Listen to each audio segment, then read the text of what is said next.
Hello everyone, I am CoolGuy, welcome back. Today's video is part 2 talking about the replacement sniper rifles going forward to Beyond Light. When you look at the power cap on weapons, there's a lot that are going to be left behind. There's like 2 110 hand cannons going forward, 2 90 RPM snipers, there's 1 machine gun going past 1060.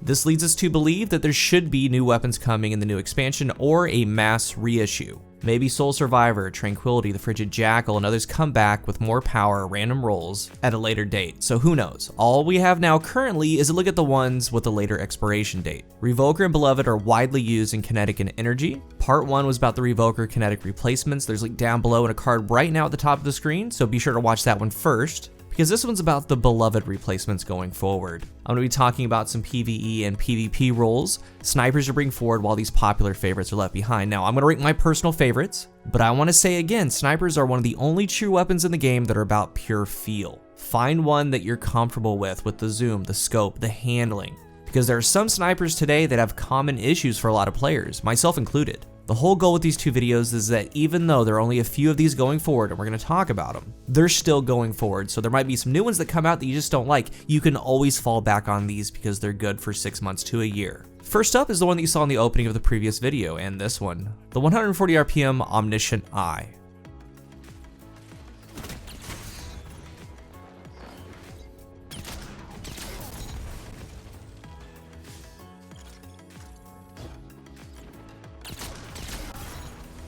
My respect, Hunter.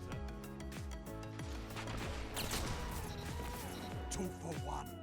There are a couple things to talk about with the sniper. First, this one's more PvP focused. There are better PvE options going forward later on in the review. Second, this has the lowest zoom for an energy sniper rifle going forward. It has 40 zoom. Third is that it's somewhat difficult to get. Difficult to obtain would be probably a 10 out of 10. I say this because it's tied to the Garden of Salvation raid, and you must defeat the final boss to obtain it. Now, there's been reports that it can be found in secret chests, but it's a rare thing. It's got a hard gate on it to go get it. Scopes are going to be another big focus today. This sniper has a hexagon shape with a diamond reticle. There's another one that we're going to be talking about later on that also has a diamond reticle. And I've talked to some players, some love it, some hate it. I don't mind it. This scope is on the outer limit for me as far as field of view, because some scopes do hinder your field of view. This one can because of its shape, but not so much that I want to stay away from it.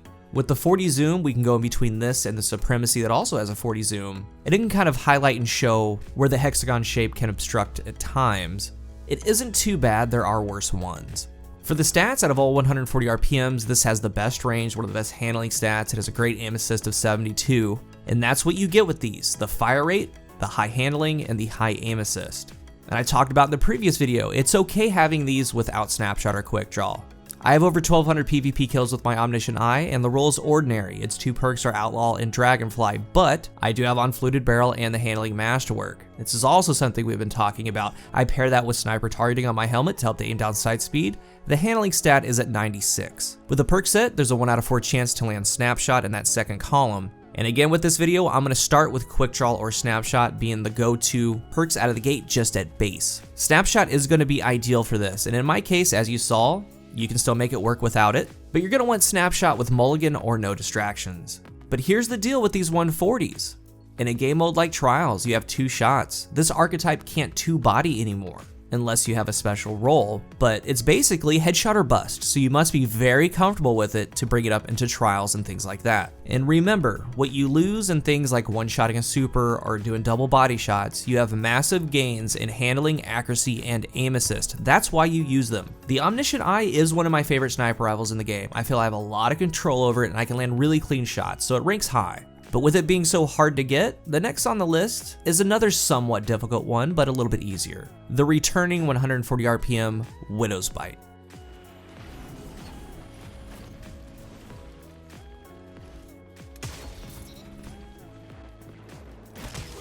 Double down. Triple down.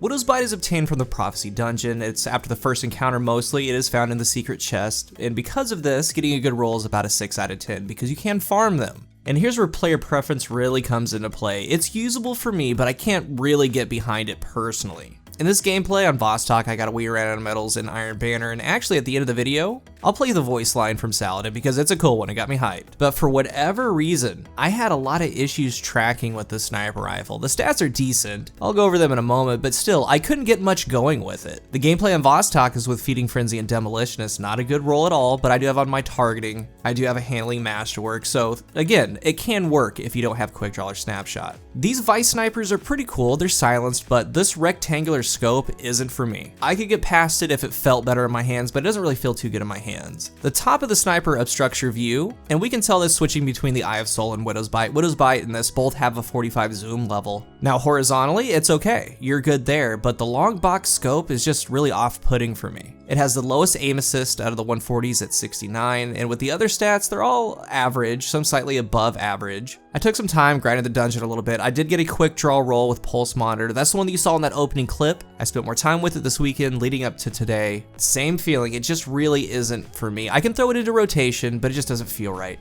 Even though I got some nutty shots off with it, most of the time I was struggling with it. My shots had a lot of trouble tracking and small movements, and I don't feel that too much with too many snipers. But again, it's all about feel to the player. You might love this thing. As far as rolls, it does have some PvE rolls to look out for, mainly being lead from gold with Demolitionist. And Demo is nice because you have 7 rounds in the magazine, you could drop the 7, throw an Oppressive Darkness grenade, it's going to automatically reload because of Demo, you can throw down 7 again. But for the Crucible, Quick Draw is in that same node. So to pair with that, interesting options are Slide Shot, Firmly Planted, and Pulse Monitor. Slide Shot actually works pretty well because you're going to slide, you're going to bypass the reload, throwing some rounds into the magazine, and you get that stability and accuracy bonus. Firmly Planted is great for accuracy, sliding around corners, knee sliding, having that accuracy bonus, or maybe you're holding a lane and you can have that bonus. For a non-quick draw roll, you would be looking for Firmly Planted and Opening Shot.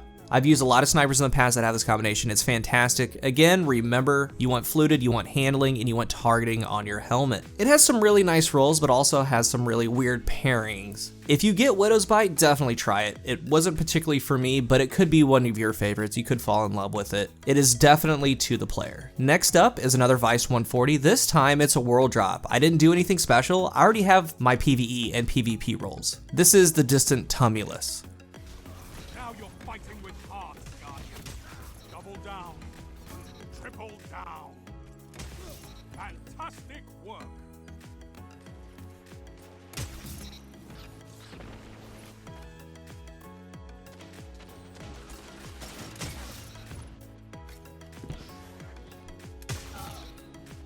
And this is where it gets kinda weird, because Widow's Bite and Distant Tumulus are near clones. Crazy part, I love Distant, not so much Widow's. You can see it, I can feel it, I center better, I track better, I snap better. That's why it's very important to put some miles on these sniper rifles. Use them, because you're gonna know. It has an aim assist stat of 72, no other stat is low or troublesome. All the other stats are average or above average. It still has that long rectangle scope, and I pretty much have the same roll. Like again, these two are pretty much clones. But again, as I stated a second ago, I vibe with this one, it feels great. So again, just super important to put time into them. You might pick it up and just start going off. So far, this is one of the better PvE options that's going to be talked about today. This one has a 1310 power going forward. And with this roll, this is where activity and playtime kind of become a factor. You want to be looking for Clown Cartridge and Firing Line with a magazine option. You're going to reload, sometimes it's going to throw in 9, 10, or 11 shots. You throw in a major or a boss spec. While you're close to teammates, you're going to deal more damage, but the thing about that is you have to be next to teammates. There are encounters in the game for that, and that's going to be exactly where it shines. If not, the roll might be worthless to you. For the Crucible, you have the little luxury of having a 2 out of 5 chance to land Snapshot or Quick Draw on that second node, and to pair with that, you want Dragonfly or Pulse Monitor. Now a third out of the box thinking roll is with Clown Cartridge, cause who knows, maybe you get that 11 round magazine and you end up being the top rated clip on Reddit. But I wouldn't necessarily just be looking for this, cause it should fall, it's gonna drop. By token turn in, various sources, that's why as far as difficulty to obtain, it's about a 4 out of 10. Just play and eventually it's gonna come. I think it's a great 140 sniper, even though long shadows and adaptive kinetic 90, they're ranked about the same to me because I feel it does have a spot in a player's loadout. Maybe you can't do the raid, maybe you have no luck in the dungeon. That's where the sniper can come in. It feels really good to me personally. There are things you have to work with, maybe you don't like 140s, maybe you don't like the Vice snipers with the boxy scope. After time, this one actually grew on me. I enjoy it. For the fourth sniper talked about today, it's one that goes to 1260. Unfortunately, if you don't have one, there's no current way to obtain it, but who knows, maybe it's gonna come back. If you did grind them out and have them waiting in your vault, then you've probably done yourself a good service. The Trophy Hunter is one of the only legendary high impact snipers going forward so far. Zone B captured. You are in control. Show them what it means. That's 2. 3 opponents down.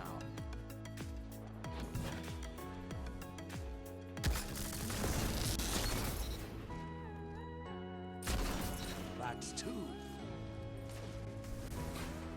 I value this sniper a lot, and with snipers like Tatara and others being left behind, it's important that this one's here. Again, maybe some new ones you don't really vibe with, you don't like them, there's always going to be Trophy Hunter to fall back on. I won't spend too much time here, it's warranted by default almost. It's the ability to be able to take out a super, to pair it with a nice kinetic weapon like Thorn, Monte Carlo, and others. PvP wise, check your vault for snapshot rolls. PvE wise, be looking to see if you save triple tap Vorpal, left from gold Vorpal, things like that, maybe a disruption break roll. Back when you grinded these out, that was for future you, and right now, you are future you.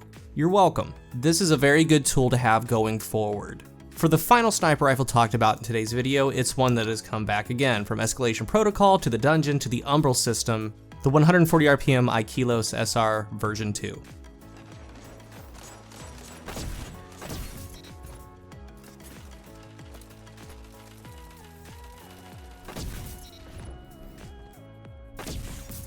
Down.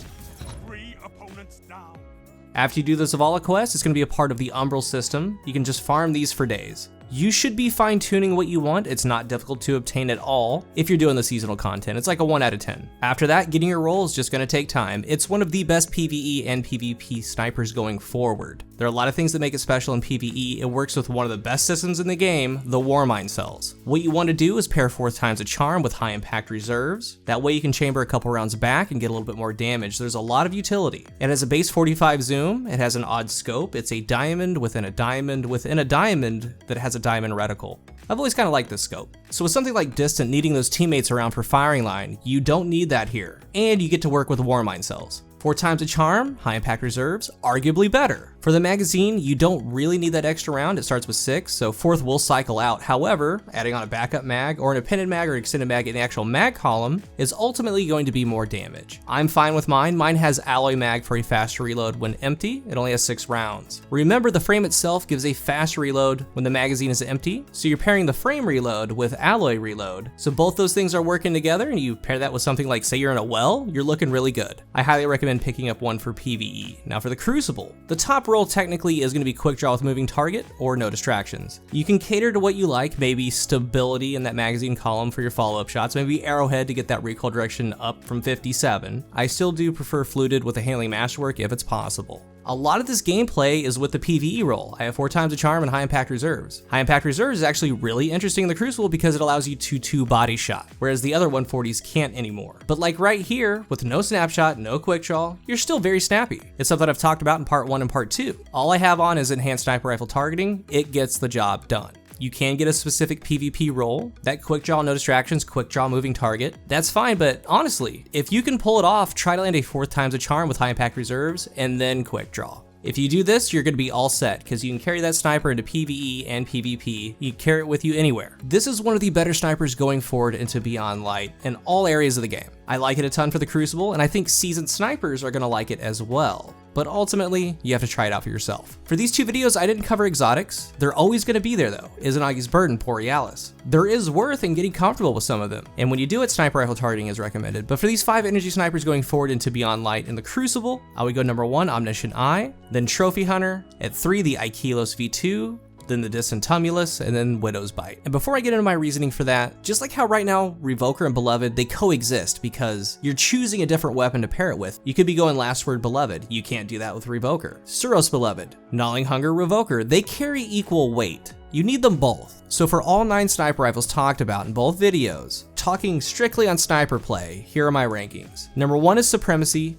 Number 2 is Eye of Soul, then Omniscient Eye, Bite of the Fox, Aikilos V2, the Long Shadow, Trophy Hunter, Distant Tumulus, and then Widow's Bite. And here's that reasoning. It is 100% about confidence. Supremacy at 1 because it has the highest aim assist of any sniper in the game going forward. That shows on paper and that shows in game. The thing is a dream. It's excellent. Eye of Soul with Snapshot Vorpal has everything that you need, 90 RPM adaptive. It can take out a super. It can sub in for PvE play. But with all of these, a lot of them are 140s, 5 out of the 9 actually. In that energy category, when push comes to shove, you have 2 shots. You can't double body in trials and high-end PvP play. So when I say confidence, I have confidence in the Omniscient Eye in those situations, but not so much in the Widow's Bite. High impacts like Bite of the Fox and the Trophy Hunter, though they're scattered in the top 10, they carry a lot of weight because of what they can do. Beloved and Revoker are somewhat out of this world superior to some of the other sniper rifles in the game with how each perform. It's going to feel odd using others if you haven't used a different sniper in a while. We don't know what's going to be coming, what's going to be reissued, but we do know that the ones talked about in these 2 videos are always going to be there. If you use one of these for the next couple months, you can learn them inside and out and be very comfortable. And if a new sniper comes and you don't like how it works out, it might just turn out that the Omniscient Eye is better for you. The Bite of the Fox is better for you in the long run anyway. When you're looking through these vault and you're using these snipers, rank them in confidence. That's something that isn't on paper. That's something that can't be analytically looked at. While some stats and perk combos do matter, they show up in the game. They do have a little extra worth because of that. But in the end, choose and use whatever you're the most deadly with because that's all that matters.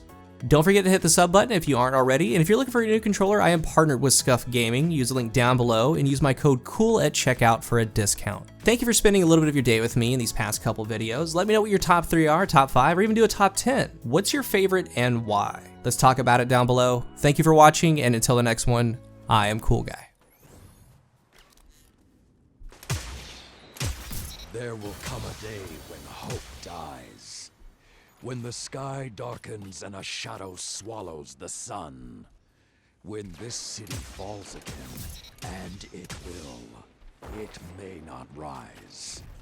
Every generation faces a reckoning. When yours comes, we'll need you and what you can do.